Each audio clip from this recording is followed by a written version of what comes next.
سلام رفقای عزیز دلم، من پویا آراسته، مدرس تولید محتوا و سناریو نویسی و ادیت. خیلی خوشحالم که از اینکه در حضور شما قرار دارم از این قاب یوتیوبمون.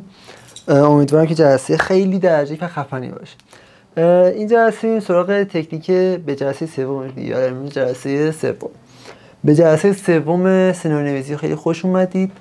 نه اولش گفتم ولی خب گفتم دوباره بگم. میریم برای تکنیک بعدی و اگر الگوریتمی الان بزنم برسه میگم. باز اگر که سوالی داشتید توی کامنت ها بپرسید، ولی قبلش چنل رو سابسکرایب کنید و زنگوله رو روشن کنید، ویدیو هم لایک کنید، کلی عشق و انرژی بدید که داریم کل سناریو نویسی رو کاملا رایگان با این کیفیت بهتون آموزش میدیم. هیچ جا ندیدم واقعا به این کیفیت رو داریم با این کیفیت، و منظورم از کیفیت تصویربرداری نیستش، که منظورم کیفیت محتوایی که داریم میگیم رو هیچ جا ندیدم واقعا با این جزئیات و با این مطالب مهم. بیام بهتون بگم. طرف میگه مثلا آموزش ادمینی، شما بایستی رنگ زرد توی ویدیو استفاده کنید ویدیوت وایرال بشه. اصلا منطقی نداره. طرف میگه که شما بایستی هندونه استفاده کنی که ویدیوت وایرال بشه. اصلا من واقعا میمونم. ببین این که هندونه چیزا رو نمیبرم که کی گفته، شاید نشناسید، ولی تولید کننده محتوا خیلی بزرگیه، ولی بحث برندسازی دیگه. حالا ما اگر که تولید محتوایی آموزش میدیم بر پایه اساس برندسازیه. قرار نیست که ما فقط یک تولید محتوایی بکنیم و بریم. وقتی که ما یک تولید محتوایی میکنیم که طرف میان مثلا میان آب میبرسنی دارم، به قول این فیلم چیز جان سخت، طرف یه هندونه میکنه سر خودش، طالبی اینا رو بعد میگه که آب میوه داریم انقدر، این تولید محتوا میشه که وایرال شد و بر حسب اون قلاب‌هایی که ایجاد میکنه وایرال میشه. ولی خب برند هیچ وقت این ویدیو رو نمیذاره تو پیجش. هیچ وقت یه برندی که میاد مثلا به فرض شما دیدی تا به حال اپل یا همچین چیزی بذاره تو پیجش، یا مثلا بیا میذاره برندهای کوچیک‌تر مثلا دیجی کالا یا همچین محتوایی بذاره تو پیجش، یا اسنپ. نه دیگه. پس ببین اگر که شما میخوای یه برندی بسازی، برند رو عمیق بساز. هر چیزی، چه فروشگاه داری، چه میوه فروشی داری، چه برنج فروشی داری، هر چیزی محتوای چرت و پرت حتی اگر وایرال میشه نذاریم توی پیجمون. محتوای خوب بذاریم با تکنیک هایی که میگم، قطعا وایرال میشه و قطعا ما بازخورد خواهیم گرفت. چیزی که من تا الان تجربهشو داشتم و دارم به شما میگم که انجامش بدید. بریم سر اصل مطلب، تکنیک FT. خب من اینجا تکنیک ها رو توی یک دفترچه‌ای که دارم می‌نویسم. هر تکنیک ها از کجا میاد؟ از تجربه میاد. یعنی ویدیو رو تست می‌کنیم، می‌بینیم که آقا جواب گرفت، میایم می‌کنیمش یه تکنیک، تمام شد رفت. چیزی نیست که بگیم آره نه فول مثلا مدیر عامل اینستاگرام این گفت این تکنیک رو بزنید وایرال میشه. نه. طرف میگه آقا تریف فلانه، فلان اینه. نه، ما تریف بذار تریف رو الان بگم دیگه. تکنیک تریف چیه؟ تریف 3 تا اگه داره. البته 4 تا 3 تا. خب اول باید برسیم به 4. 3 تا اگه چیه؟ میگه که اگر که این مشکل رو داری این کارو بکن، اینو داری این کارو بکن، اینو داری این کارو بکن، اینو داری بیا تو پیج من. یعنی کل داستانش اینه. اگه مثلا میگم توی پوزه بیوتی مثلا پوست چربه، این رو مثلا کرم رو بزن. پوستت خشکه، این کرم رو بزن. اگه مثلا پوستت فلانه که خب نمیدونم چی، این کرم رو بزن. اگه دوست داری روتین پوستی پوست خودت رو بدونی، یه سر پیجم بزن، یه سر هایلایت پیجم بزن. یه کال تو اکشن به خودمون میزنیم توی اگه 4. یه کال تو اکشن به خودمون میزنیم. اگه دانش آموزی این گوشی رو بخر، اگه دانشجویی این گوشی رو بخر، اگر که کارمند، اگه مثلا گیمری این گوشی رو بخر، اگه لیست قیمت‌های همه گوشی‌ها رو می‌خوای به پیجم یه سر بزن. بعد مثال بگم. مثال میخوام از سنپای مختلف بگم که آها اگه واسه شله‌زرد برنج میخوای این برنج رو ببر، اگه برنج اقتصادی میخوای این برنج رو بخر، اگه یه برنج مثلا دانه درشت میخوای این برنج رو بخر، اگه میخوای بهترین برنج ها رو مثلا با بهترین قیمت داشته باشی حتما یه سر پیجم بزن. تیری ایف 3 تا اگه میگیم، اگه این اینی، اگه این اگه این اگه این که بیا بشه من همینقدر راحت. ببین دقیقاً داری میذاری دست میذاری روی نیاز مخاطبت پیدا می‌کنی آقا چه چیزی نیاز داره. ببین آره می‌بینی که آقا چه چیزی نیاز داره. آقا گوشی دانش آموزی می‌خوایم، گوشی گیمری می‌خوایم، گوشی مثلا دانشجویی، مثلا گوشی دانش آموزی، گیمری، بعد دانشجو با همون دانش آموزی خیلی فرق نمیکنه.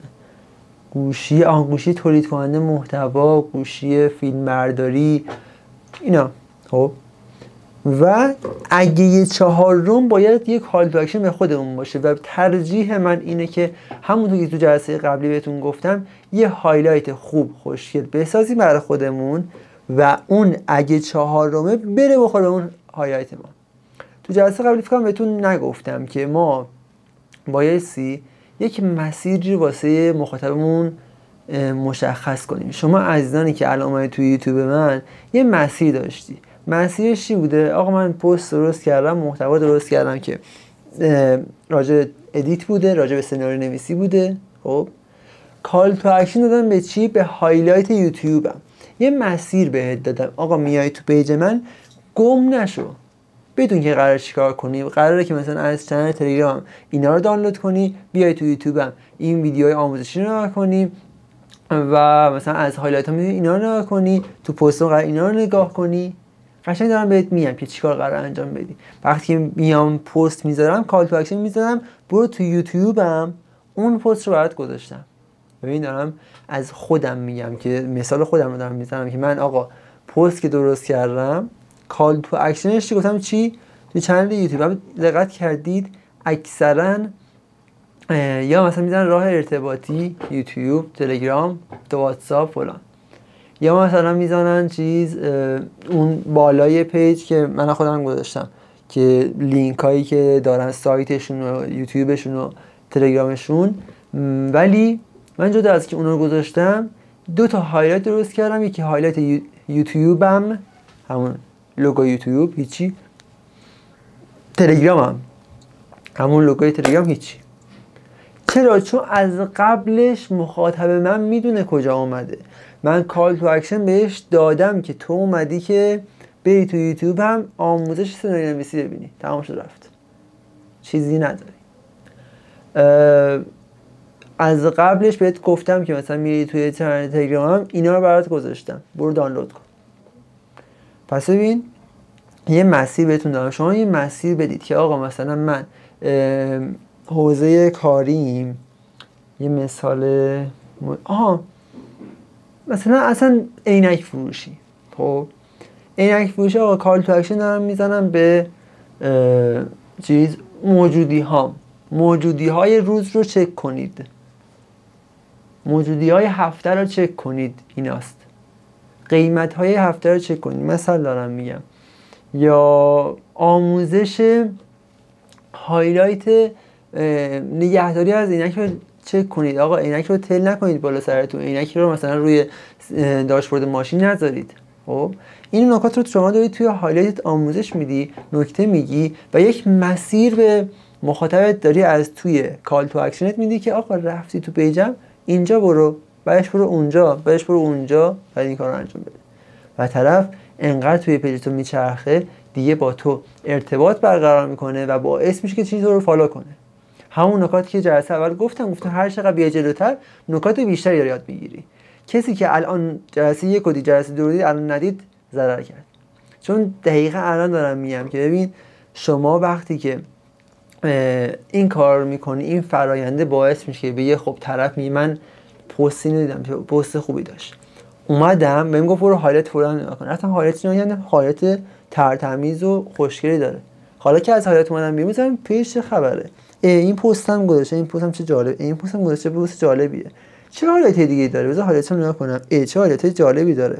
خب مثلا چه آموزش خوبی داره، چه نکات مثلا نگهداری پوست خوبی گفته، چه نکات مثلا پس از فروش عینک خوبی گفته که آقا این کار بکن، عینکت تو خراب نشه، این کار بکن، عینکت گم نشه، این بندا رو بخر، عینکت گم نشه، فلان نشه. خب بعد پس این پیج ارزشمندی، بذار اینو فالوش کنم.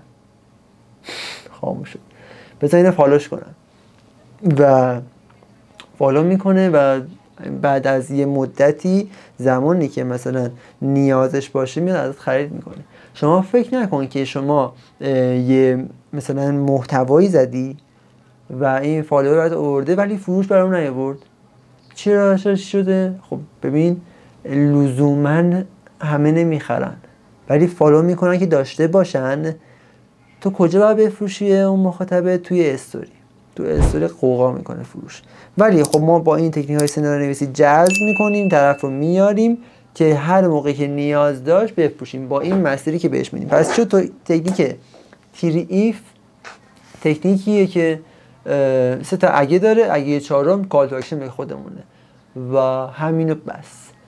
بریم برای جلسه بعدی. خیلی سرتون رو درد نیارم. ارادتمند شما هستم، پویا راسته. قربون شما.